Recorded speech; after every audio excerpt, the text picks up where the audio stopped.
সঞ্চালককে। আজ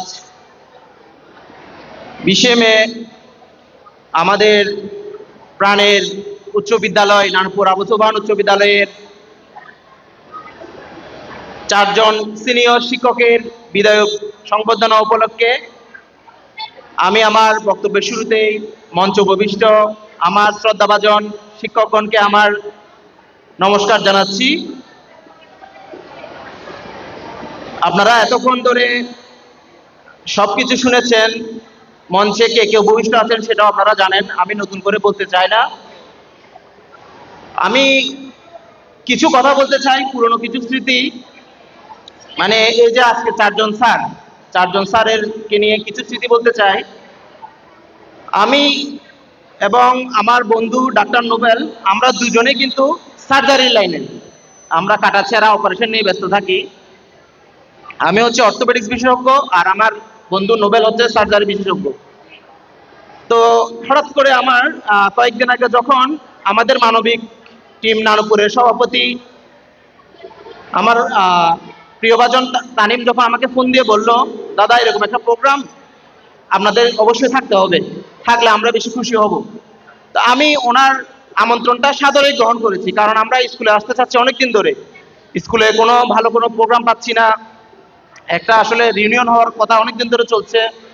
আমি চাই আজকের মতো করে এরকম সামনে একটা রিউনিয়ন প্রোগ্রামও হবে। তো আমি তানিমের সেই আমন্ত্রণটা সাদরে গ্রহণ করলাম এবং তানিমকে আমি কথা দিয়েছি আমি আসব। আমার বর্তমান কর্মস্থল হচ্ছে একটা রাঙামাটি, একটা দুর্গম উপজেলায়। তো আমরা আসলে গ্রাম থেকে বড় হয়েছি, আমরা এসএসসি, আমাদের আমি নোবেল আমরা দুজনেই এসএসসি স্কুল থেকে পাশ করছি।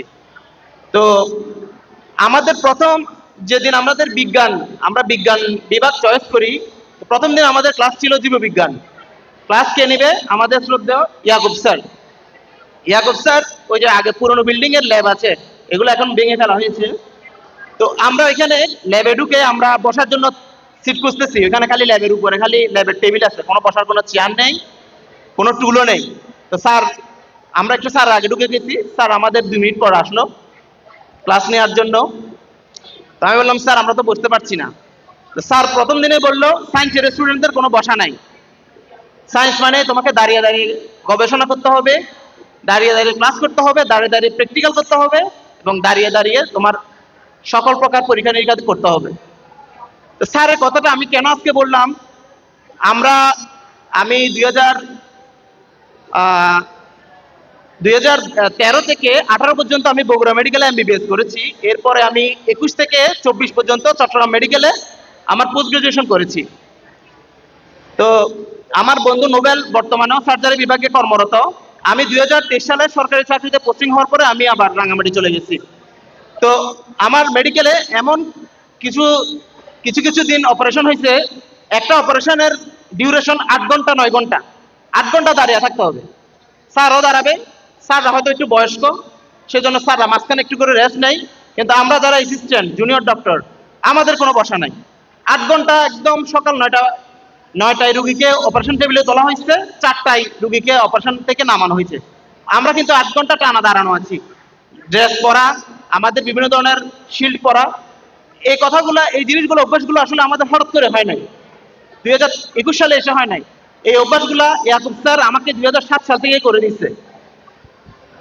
ইয়াকুব স্যার প্রথম দিন আমাকে বলছে, সায়েন্সের ছেড়ে বসতে পারবে না, তোমার এভাবেই কাজ করতে হবে। তো স্যাররা আমাদেরকে কিভাবে প্রতিকূল পরিবেশে কাজ করতে হয়, আমাদেরকে মানে গড়ার যে বীজগুলো কিন্তু আমার যে সায়েন্সের স্যার আর আমার জীবন পথের যে পাথেয় অসীম স্যারের ইংরেজি পড়া আপনারা সবাই হয়তো পেয়েছেন। এখন যারা 6-7 তারা পান নাই, বর্তমানে যারা 9-10 আছেন তারা তো অসীম স্যারকে পাওয়ার কথা। এরকম লেভেলের স্যার আসলে শহরেও নাই, এরকম ইংরেজি পড়ানোর মতো স্যার শহরের ভালো ভালো স্কুলে দেখছি। তো আমাদের আত্মীয় স্বজনরা তো শহরের collegiate, Saint placid, Muslim high এগুলো তো পড়ে, কিন্তু এরকম লেভেলের ইংরেজি স্যার পাইনি অথবা দেখি না। আমাদের এগুলো সৌভাগ্য। ওনাদের কথা ভাবলে গর্বে বুক ভরে ওঠে এবং শ্রদ্ধায় মাথা নত হয়ে যায়। এরপরে শান্তি স্যারের কথা আমি কয়েকটা কথা বলতে যাই। শান্তি স্যার আমাদের জীবন নিয়ে শিক্ষা দিত। আমরা সায়েন্স ব্যাকগ্রাউন্ড ছিলাম, আমাদের সামাজিক বিজ্ঞান এক্সট্রা পড়া লাগতো, এখনকার কারিকুলাম আমি জানি না। সামাজিক বিজ্ঞানের আমরা খালি, আমার বয়স একটু লাউড ছিল, আমি 2-3 লাইন বলতাম, স্যার পরে এগুলো ডিটেলস করে বলতো, মানে এগুলো জীবন নিয়ে অনেক কিছু কথা, এবং বইয়ের প্রতিটা পাতার কথা, এগুলো জীবনের আসলে চলার কথা পাথেয়। আমরা বিসিএস এর ভাইবা দিতে গেছি, ভাইবা দিয়ে, ভাইবা শুধু পড়াশোনা না, ভাইবাতে আমাদের কথা বলার স্টাইল, কথা বলার প্যাটার্ন, আমি কোন মতাদর্শ ধারণ করি, কোন বিষয় আমি জানি, কোন বিষয় জানি না, সবকিছু এগুলো কিন্তু গোড়াপত্তন হয়েছে স্যারদের আমল থেকেই। আর আমাদের রহিম স্যার হচ্ছে আমাদের মেনলি ফিজিক্স ক্লাসটা নিত, ফিজিক্সের দায়িত্ব রহিম স্যারের উপরে, কেমিস্ট্রির দায়িত্ব আমাদের শ্রদ্ধেয় প্রধান শিক্ষক শাহজাহান স্যারের দায়িত্বে, আর জীববিজ্ঞানটা ইয়াকুব স্যারের দায়িত্ব। এইভাবে আমাদের 9-10 সিলেবাসটা এভাবে ছিল। তো স্যার আমাদেরকে ল্যাবের মধ্যে কোনো নাই, ল্যাবে গেলে আমাদের কাজ করতে হবে, ল্যাবের প্রত্যেকটা প্র্যাকটিক্যাল আমাদের নিজের হাতে করতে হবে, এখানে কোনো মার্সি নেই। আমরা আসলে সেই 2007 সাল 8 সালের কাহিনী বলছি, এই জিনিসগুলো আসলে এখনো আমরা 2025 সালে এসে আমরা উপলব্ধি করতে পারি। এখনো আমরা যেখানে যাই সেখানে, আমি নিজে একটা উপজেলার দায়িত্বে আছি, একটা রাঙ্গামাটির একটা দুর্গম একটা জেলায় আমি অফিস প্রধান। তো অফিসের অনেক কিছু আমার করতে হয়, তো উপজেলায় বিভিন্ন কর্মকর্তাদের সাথে আমার বসতে হয়, মিটিং করতে হয়। এই অভ্যাসগুলা, এই যে একটা আলোকিত মানুষ, এগুলো সবকিছুর পিছনে কারিগর আমাদের স্যারেরা। আজকে এখানে আমি দেখেছি একজন চিটাং ইউনিভার্সিটির আইন বিভাগের একজন ছাত্র বক্তব্য দিয়ে গেল, এখানে আমার ছোট ভাই স্বাধীন আছে, ও চিটাং ইউনিভার্সিটিতে ভালো সাবজেক্ট পড়ে। তো স্যাররা কিন্তু শুধুমাত্র আমাদের না, এগুলো 3 পুরুষের স্যার। আমার বড় ভাইয়ের বয়সের ডিস্টেন্স আমার সাথে 15 বছরের। আমার বড় ভাইয়েরও স্যার শান্তি স্যার, শাহজাহান স্যার, অসীম স্যার, ইয়াকুব স্যার, আমারও স্যার ওনারা, আমার ছোট ভাইদেরও স্যার ওনারা।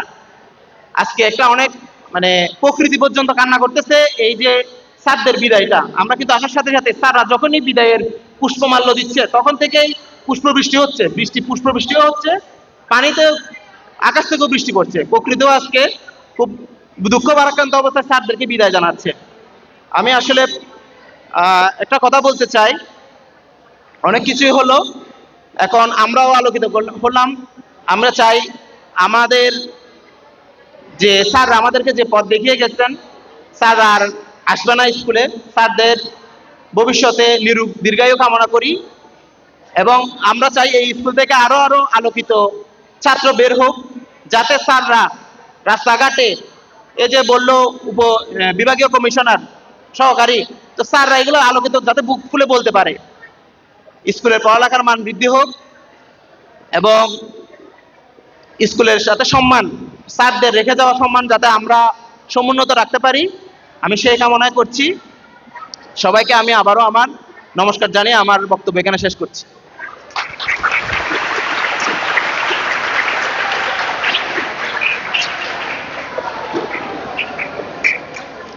ধন্যবাদ নারফি।